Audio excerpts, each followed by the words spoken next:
रणधुमाळी सुरू होती. आज मतदानाचा हक्क तुम्ही बजावला, मतदार देखील मतदान करतात. हो, शांततेत सकाळपासून मतदान बीड शहरात चालू आहे. आणि काल राज्याचे मुख्यमंत्री आदरणीय देवेंद्रजी फडणवीस साहेब हे बीडमध्ये होते आणि अनेक विकासाच्या मुद्द्यावर आम्ही त्यांच्याशी चर्चा केली, मागण्या केल्या. बीडला एक परिपूर्ण शहर बनवण्याचं जे आपलं स्वप्न आहे ते त्यांच्या माध्यमातून पूर्ण होणार आहे. उर्वरित जे कामं आहेत आणि जे प्रोजेक्ट्स आहेत त्यांना एक पॅकेज बनवून हे फडणवीस साहेब आणि पंकजाताई यांच्या माध्यमातून बीड शहरातलं स्वप्न पूर्ण होईल. उत्साहाचं वातावरण आहे. अत्यंत शांततेत मतदान सगळीकडं सुरू आहे. कुठं मशीन्सचं 1-2 जागी बंद पडल्यात वगैरे अशा तक्रारी होत्या, पण ते पण सगळं सुरळीत आहे. या मतदानाच्या आदल्या दिवशी 2 राष्ट्रवादीचं देखील समोर आलेले आहेत. राष्ट्रवादीच्या अजित पवार गटाकडून हा सगळा प्रकार सुरू हे असे काही गोष्टी कानावर आल्या होत्या, पण तसा जो प्रशासन आहे, आयोग आणि पोलीस प्रशासन ह्या दोन्हीकडे आम्ही तशा संदर्भातल्या तक्रारी केल्या आणि योग्य ती कारवाई झालेली तिथे.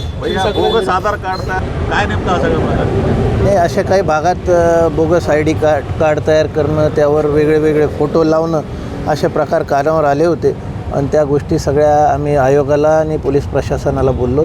त्यांच्याकडे स्कॅनर्स आहेत आणि अशा प्रकारे जे कोणी बोगस मतदान करत असेल त्यांना नक्कीच तिथं रोकथाम होईल आणि गुन्हे दाखल होतील असं आम्हाला त्यांनी आश्वस्त केलं. म्हणून असे प्रकार घडणार नाहीत याची दक्षता प्रशासन आणि आयोग घेत आहे आणि आम्हीसुद्धा आपल्यामार्फत कार्यकर्ते भारतीय जनता पक्षाचे आणि सगळ्या उमेदवारांना ह्या सूचना देतो की अशा प्रकार कुठं घडून आले तर त्वरित आपण आमच्याशी किंवा जे आयोग आहे याच्याशी संपर्क साधा. म्हणजे तुम्हाला रोखण्यासाठी बरेच जण मैदानात आलेले होते. तुम्ही पाहिलं गेवराईचं पार्सल देखील तुम्ही वारंवार म्हणत आहात. काय असेल उद्याचं चित्र नेमकं? काय विश्वास आहे? क्षीरसागर कुटुंब या ठिकाणी वर्चस्वाची लढाई लढतं. लोकांचा विश्वास आहे. गेले अनेक वर्ष काम केलेलं आहे आणि शहरात काय काम केलं ते आम्ही जाहीरनाम्याच्या वचननाम्याच्या माध्यमातून पुढं लोकांसमोर मांडलेलं आहे आणि त्यासोबतच येणाऱ्या काळात 5 वर्षात काय करायचं याचंसुद्धा संकल्पपत्र आम्ही सादर केलं. मला वाटत नाही इतर कुठल्या पक्षांनी अशा प्रकारचा वचननामा जाहीरनामा सादर केला. त्यांना शहराची माहिती नाही आहे. बाहेरचे लोक आलेले हे स्वतःच्या स्वार्थापोटी काही ना काही प्राप्तीसाठी इथे येण्याचा प्रयत्न करतात. तो हाणून पाडला जाईल आपल्या जनतेकडनं, हा मला ठाम विश्वास आहे. थँक्यू. प्रतिसाद आहे काय भावना? प्रतिसाद आत्तापर्यंत चांगलाच आहे. फक्त एवढीच मतदारांना विनंती आहे बीड शहरातल्या की यावेळेस मतदान करताना विकासाचाच मुद्दा आणि चांगले उमेदवार हे लक्षात घेऊन आपण मतदान करावं. निवडणूक काळात आरोप प्रत्यारोप झाले आणि काही पक्षांकडून बीडमध्ये क्षीरसागर मुक्तीचा देखील नारा देण्यात आला, घोषणा करण्यात आल्या. काय नेमकं कारण आहे? गेल्या अनेक वर्षापासून क्षीरसागर बीडच्या राजकारणात सक्रिय आहेत, परंतु क्षीरसागर मुक्त नगरपालिका हाच अजेंडा काही पक्षांनी ठेवला होता.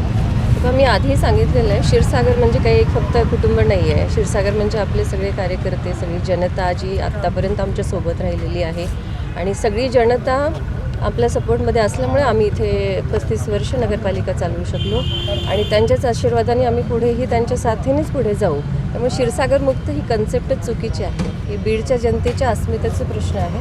बीडमध्ये खंबीर नेतृत्व असताना बाकी कुणीही बाहेरून आलेलं बीडची जनता ही स्वीकारणार नाही.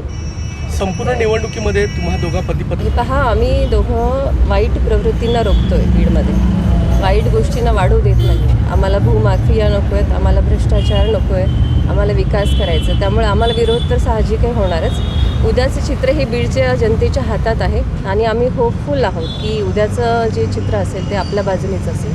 कमळ बीडमध्ये नक्की फुलणार. ओके.